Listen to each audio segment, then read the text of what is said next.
तो आज आपके सामने मैं फाइल नंबर 430 के कुछ पॉइंट्स आपके सामने रखूंगा और आपके पास फाइल भेजूंगा। आप लोग अपने व्हाट्सएप पे, मोबाइल पे फाइल को डाउनलोड कीजिए, आप उस फाइल को निकालिए और सेव लिखिए, मार्का कीजिए कि इस पेज पर ये लिखा हुआ है। और करौता कांड, बरवाला कांड की जो घटना के बारे में वो भी परमेश्वर ने इसकी पुस्तक बनवा दी है। परमात्मा ने सतभूषण दास जी के द्वारा आज के 2 साल 2.5 साल पहले सतभूषण जी से परमेश्वर की दया से दास ने कहा, भगत जी आप एक पुस्तक बनाइए। तो आपको परमात्मा ने दया कर दी है, घटना की पूरी जानकारी आपको दे रखी है और आप एक एडवोकेट हैं। एडवोकेट के नाते आप धारा सहित कौन सी धारा लगाई, इस धारा के तहत किए, वो धारा से फाइल बनाओ, एक पुस्तक बनाया। यही काम हमने परमेश्वर की दया से मनोज वर्मा जी से करवा था। ये कम से कम 2, 2.5 या 3 महीने में फाइल हिंदी में ट्रांसलेट हो गई आई थी।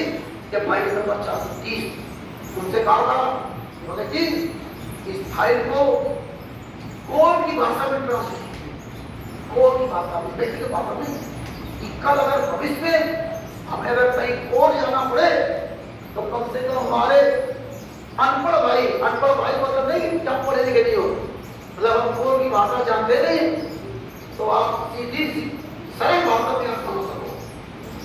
इसलिए ये फाइल मुझे इस तरह बनवाई थी। पुस्तक भी बन के आ गई है, लेकिन आज उस पुस्तक का सिर्फ विमोचन होगा और वो पुस्तकें अभी आज ही वहीं यहाँ पे 10,000 पुस्तकें छपी हैं। आप लोग एड्रेस दिखा देंगे और सबके पास लोग है। तो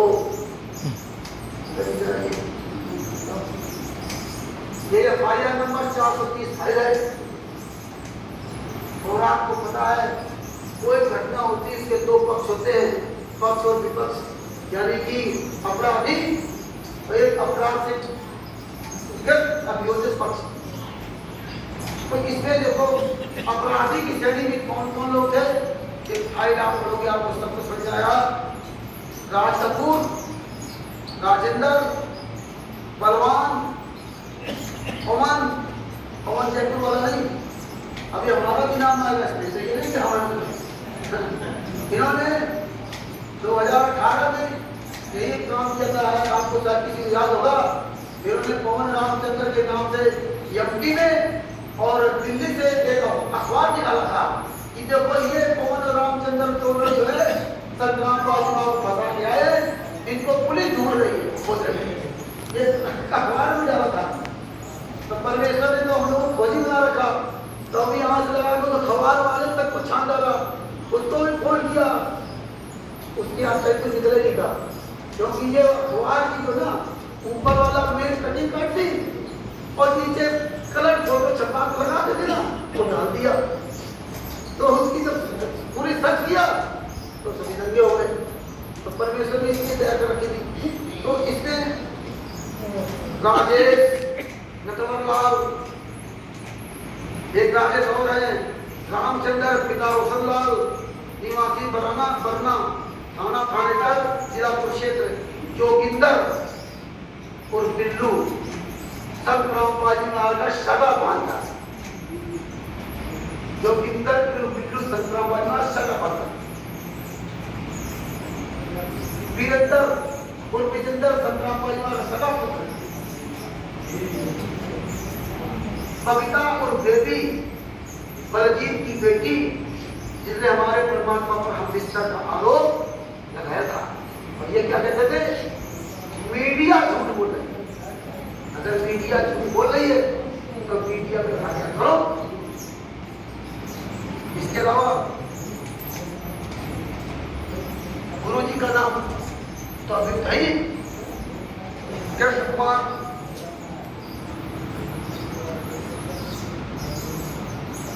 इस तरह से इनके सबके इसमें नाम दिए हुए। अब आप मेन कहानी शुरू की है, कितने तो लोग हो गए। अब ये अभियुक्त है और पीड़ित पक्ष कौन है, जिनके घर के 5 महिलाएं और 1 बच्चे की मौत हुई। तो सजा गुरु जी को कब होनी चाहिए? जिनके घर के लोग मरे हुए मरे व्यक्ति हैं, वो जब आरोप आपके ऊपर लगाएंगे तभी सजा होनी चाहिए। उसके सबूत पेश करेंगे, गवाह पेश करेंगे, तभी तो सजा होगी। और आपने अगर मर्डर किया है और आपके पक्ष में कोई सबूत और आपके विपक्ष में कोई गवाही नहीं दी, तो क्या जज आपको सजा सुना सकता है? जज के सामने आप मर्डर कर रहे हो और जज आपको फैसला आपकी तरफ सजा नहीं सुना सकता। तो उसको पूरी प्रक्रिया वही करनी पड़ेगी थाना कैसे। और यहां भी कैसे उठा किया कि जो अभियुक्त थे, जो संग्राम पालीवाल के परिवार वाले जो अभियुक्त थे, उन्हीं अभियुक्तों ने ही संग्राम पालीवाल को मरते तक आजीवन काल से सजा करा दी। और आज पूरी दुनिया में लोग अपना झंडा गाड़े हुए हैं। हम लोग कोई सवाल ही नहीं करते थे, इतने ही इन्होंने अव्यवस्थाएं फैला दी, हर बात का तोड़ अगर सिखाते हैं। कहते हमें क्या करें, हमें तो भक्ति करते हैं, जो जैसा करेगा वो ऐसा भरेगा। जल्दी से समझाओ, और जब उसको करने में मना करो मुझे तो क्या करेगा? अरे भगत जी, जो जैसा करेगा वैसा करेगा। परमात्मा ने ये बताया, इन्होंने परमेश्वर ज्ञान को किस तरह तोड़ मरोड़ के पेश किया। हमने विचार ही नहीं किया कि जब जो जैसा करे मतलब वो ऐसा भरेगा। तो फिर कबीर साहब ने हमें ज्ञान क्यों सुनाया था? हम जैसा करेंगे वैसा भरेंगे। फिर परमात्मा ने मुझे विदुर जी का सत्संग क्यों सुनाया था कि हम तो जैसा करेंगे वैसा भरेंगे। हमें फिर चार तो होनी चाहिए क्या थी? परमेश्वर ने क्या बताया? लेकिन परमेश्वर ने एक बात और बताई कि अपने भाई बहनों को 1000 बार सबूत भेजो, चाहे पूछो तुम्हें बराबर आता है। परमेश्वर ने बताया एक छोटा सा बच्चा है और अगर वो आप पकड़ने के लिए दौड़ता तो आप क्या उसे छोड़ देते हो? नहीं, वो पकड़ आप उसको उठाओ बचाओगे और फिर तुम पीटेगा भी वो। तो क्या तुम पीटने लगते हो?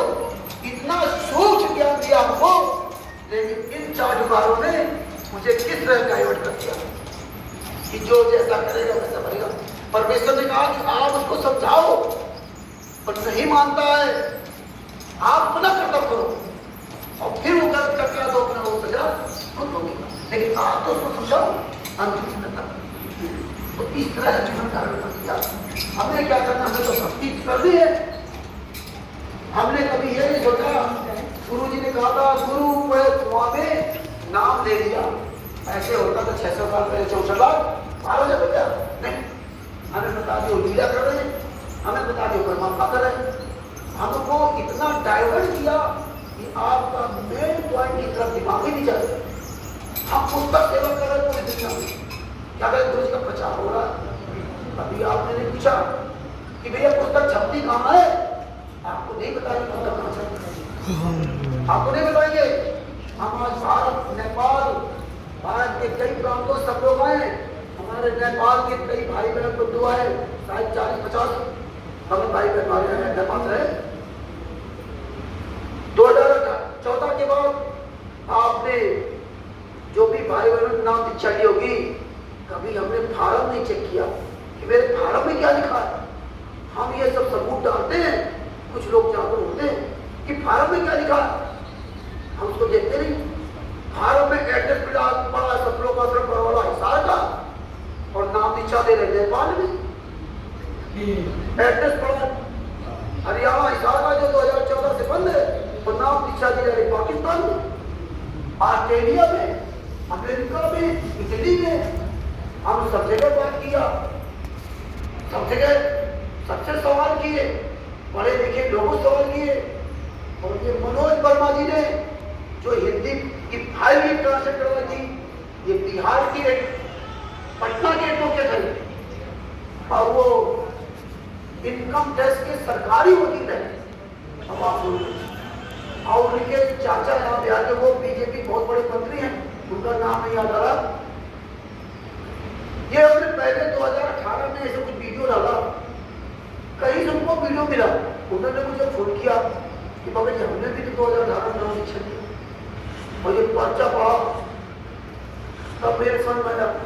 वकील साहब तारीख बचा रहे थे ना अपने कलम बनाने के लिए, अगर पकड़े जाओगे ना आपसे पूछा जाएगा आप क्या बताओगे सरकार 5 शिष्य 2014 वाले नाम की छलियों है चाहे 2008 वाले नाम की छलियों है, उस पर्चे पर आप कहीं भी साबित नहीं कर सकते कि मैं संतराम पाजी बास का शिष्य हूँ उस पर्चे से। और व्यक्तिगत तौर पे कानूनी भाषा में तो आपको साबित नहीं कर सकते और इन्होंने इसीलिए आपको कानूनी भाषा में भी दोषी बनाया और व्यक्तिगत तौर पे भी आप दोषी। व्यक्तिगत तौर पे कोई अगर पढ़ा लिखा देखने का पर्चा तो आपको कहेगा देखो क्या जिस गुरु से नाम दीक्षा लिया उसके साइन है तो है नहीं तो पर्चा किसका होगा। कोर्ट में अगर तुम पकड़े जाते हो तारीख पे और जज आपसे पूछता या किसके शिष्य हो तो कल से कहते संतराम पाजी बात लो क्या प्रमाण है फार्म दिखाते फार्म में लिखा 2018 नाम दीक्षा लिया और आश्रम कब से बंद है 2014 से। क्या जवाब होता वकील साहब बोले बात तो सही दे रहे हो वकील होने कहता अच्छा और हम आपको देखो पूरी दुनिया मूर्ख बना रखा मूर्ख क्योंकि हम लोग जो ना पहली बार ज्ञान सुना और पहली बार ज्ञान सुनने वाले हम अंधे होते चले गए। हालांकि हमारी गलती इसमें नहीं थी इतना प्रभावित है कि अरे सब सच्चे होंगे हम पिछली बातें भूल गए इसलिए परमेश्वर का कम से कम 3 साल ज्ञान सुनो 3 साल इसके बाद तो मैं मंत्र नहीं चाहेंगे चाहे प्रथम मंत्र हो चाहे तीसरा मंत्र तो ये मंत्र तो नहीं बचाएंगे। परमेश्वर ने क्या कहा कि हमारा काल से अनुबंध केवल ज्ञान का जो आपके ज्ञान के आधार चले वो मेरा और जो आपके ज्ञान के आधार पर चले परमेश्वर से बताइए आपका जो ज्ञान आधार चले वो आपका और जो ज्ञान आधार पर चले वो मेरा। जबरदस्ती किसी को मत करना। आज गुरु जी जब से जेल गए तब से किसी को सपने नहीं आ रहे गुरु जी किसी को सपने में सार नाम दे गए किसी को सपने पता नहीं क्या क्या करके जा रहे स्वपन पद चला दिया स्वपन पद मतलब स्वपन पद चला दिया। आज जिसको देखो वही सपने की बात करता है यार भैया जब सपने में सब कुछ होना था तो फिर क्या जरूरत परमात्मा की। तो इस तरह से हमें आपको सबको भ्रम किया। पर्चे में लिखा क्या है सतलोक आश्रम बड़वाला में 4 बार हाजिरी जाने पर आपको दूसरा नाम दिया जाएगा सतलोक आश्रम बड़वाला बंद है। तो वकील साहब ने भी इस बात को समझा। जब हम कभी फिर वीडियो डालते हैं तो कुछ लोग जागरूक होते हैं फोन करते हैं। और आपको बता दूं Bharat Pakistan Australia America Nepal Italy इतने देशों में वहां के नाम का संचालकों से हर तरह से जवाब सवाल परमेश्वर करवाए लेकिन सबसे अच्छे कर्मठ सच्चाई को समझने वाले पाकिस्तान में जगत के लोग हैं।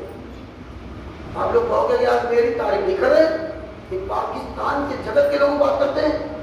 पाकिस्तान के लोग हमारे गुरु जी को गालियां देते थे जब हम ग्रुप में जुड़े सच्चाई भेजी तो जगत के लोग सच्चाई जानी। आज पाकिस्तान में ये दशा है कि जगत वाले को दौड़ा दौड़ा मारते हैं कहीं भी पुस्तक सेवा करते मिल जाए दौड़ा दौड़ा मारते हैं। अरे तुम्हारा गुरु ये बोला वीडियो में और तुम्हें आप फर्जी नाम दीक्षा ले रहे हो तो तेरा गुरु सच्चा है ये गद्दार लोग है। वो लोग यहाँ जैसे करते व्यवहार स्टेट क्वार्टर व्यवहार गालियां करते वैसे वो उनके साथ करते हैं। वो जगत के लोग गालियां बर्दाश्त करते हैं। एक राणो जी हैं वो हिंदी के लेक्चरर है पाकिस्तान में। उन्होंने 2020 में सारे एविडेंस मुझसे मांगे। कई पाकिस्तान के लोग कोई दुबई में कोई अदनान में कहीं कहीं कोई कराची में काम करता था कोई लाहौर में काम करता था। ये सब लोग कोई समाज सेवी संस्था होता ये पूरा ग्रुप तैयार हुआ। सबने मुझसे कागज मांगे हिंदी में हमने ट्रांसलेट किए अरबी भाषा में कलयुगी भाई साजिद वाला कांड वो हमने ट्रांसलेट की अरबी भाषा में स्टिकर बनाए। मुझे अरबी भाषा तो नहीं आती लेकिन हमने गूगल से वो ट्रांसलेटर डाउनलोड करके ना ये मैं लोगों के सबके बारे में अरबी भाषा में ट्रांसलेट करके चला।